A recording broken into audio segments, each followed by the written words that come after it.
Aujourd'hui, je suis d'astreinte, donc ça veut dire que pendant une semaine, je dois rester disponible pour ma société. On reçoit un coup de téléphone d'une société d'assistance qui nous prévient qu'un client est en panne. Une fois qu'on a vérifié que tout notre matériel et toutes les pièces nécessaires sont embarquées dans le véhicule, on se rend sur le lieu d'intervention et ensuite on commence l'intervention après avoir balisé la zone d'intervention et consigné toutes les sources d'énergie.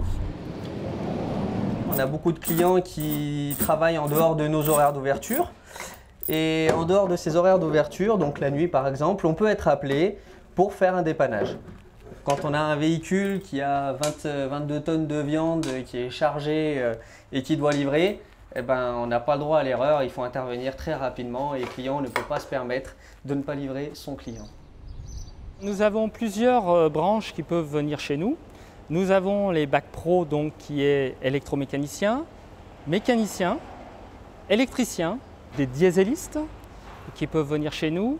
Et on a tous ces profils qui au départ peuvent prétendre à avancer et bien entendu frigoristes peuvent venir chez nous. J'ai un BTS MAVA, maintenance après-vente véhicule automobile, donc un BTS en mécanique auto. Dans cette formation, on est formé sur de la mécanique, sur de l'électricité. Maintenant, les véhicules automobiles, il y a beaucoup d'électricité embarquée, donc c'est électricité 12 volts. Et mon expérience professionnelle m'a apporté mes compétences en électricité alternative.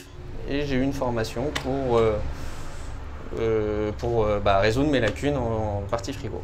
Au départ, la personne, quand elle arrive chez nous, avant d'attaquer le travail, elle est sensibilisée sur l'environnement, sur tout ce qui touche l'hygiène et la sécurité.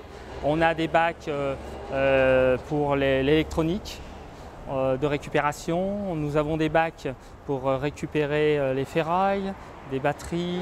Nous avons pour chaque type de produit usagé son emplacement. On retraite tous nos déchets.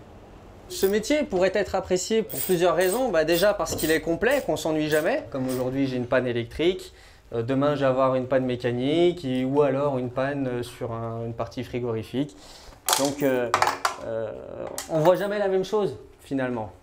Et c'est ça qui est intéressant dans ce métier.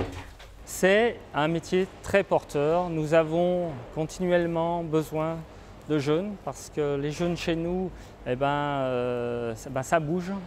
Et on les fait progresser, mais bien entendu que la personne qui devient performante se vend assez cher sur le marché. Les satisfactions, donc déjà on a le plaisir du service, c'est un métier de service, donc les clients sont quand même reconnaissants. Et puis faire un métier qu'on aime, dans tous les cas, ça apporte aussi une grande satisfaction de réussir une intervention dans les meilleurs délais. Au plaisir, merci beaucoup en tout cas. Bonne journée, au revoir.